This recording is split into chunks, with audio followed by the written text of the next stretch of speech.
The Middle East is holding its breath. The world is watching.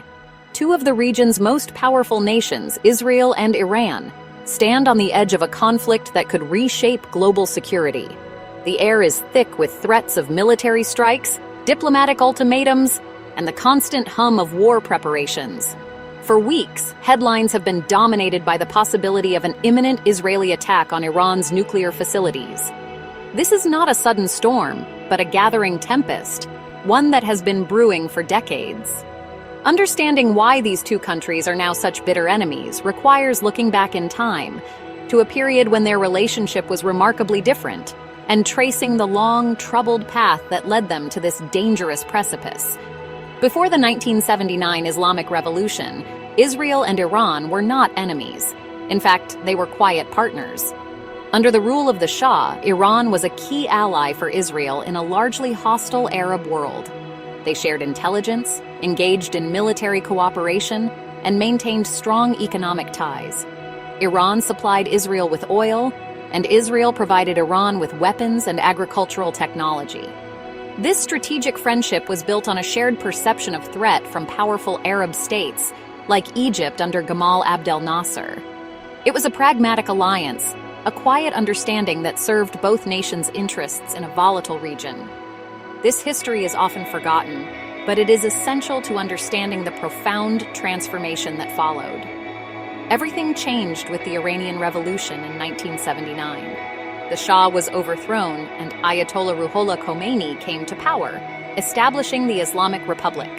The new regime's ideology was built on a foundation of anti-imperialism and opposition to what it saw as Western influence in the Middle East.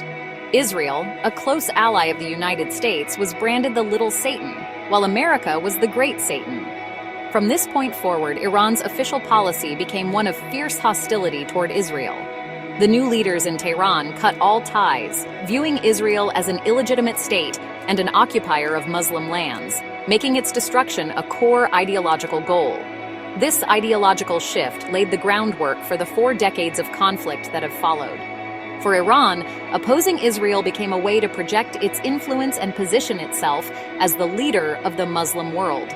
For Israel, the rise of a large, powerful, and ideologically committed enemy just across the region presented a new and existential threat. The once quiet partnership was replaced by a Cold War, one defined by deep-seated animosity and a mutual desire to undermine the other. This was no longer a disagreement over borders or resources. It was a fundamental clash of worldviews that would grow more dangerous with each passing year, setting the stage for the direct confrontations we see today.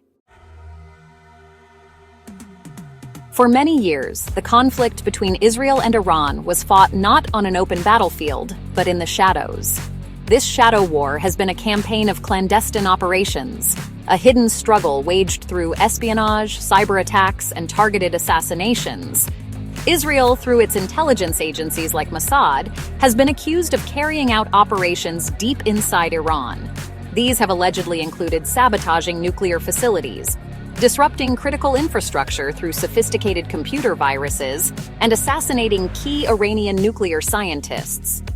The goal of these secret missions has been to slow down Iran's nuclear program and military advancement without triggering an all-out war, a high-stakes game of cat and mouse played far from public view.